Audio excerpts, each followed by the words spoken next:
नमस्कार सर्वांना. सर्वांच्या घरी मशीन असतेच, तर घरच्या घरी काहीतरी नवीन युनिक असे लटकन कसे तयार करायचे ते बघूयात. तर इथं 2 इंचाची पट्टी मी डबल फोल्ड करून घेतली आहे आणि मस्त अशी फ्रिल करून घेतली आहे.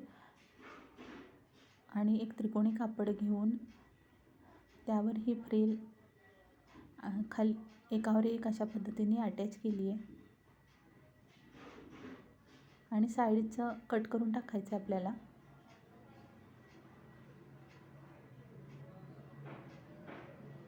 आणि आत त्याच कलरची नॉट ठेवून एक क्रॉस टिप मारून घ्यायची आहे. नॉट सकट डबल टिप मारून घ्यायची आणि साईडचं कापड कट करून उलटून घ्यायची आहे. अशा पद्धतीने नक्कीच लटकन करून बघा. ऑर्गेन्झा साडीला अशा प्रकारचे लटकन छान दिसतात. वरून 4 इंच सोडून आपल्याला हे दोन्ही लटकन लावून घ्यायचे आपल्या ब्लाऊजला. नक्की करून बघा आणि व्हिडिओ आवडत असतील तर लाईक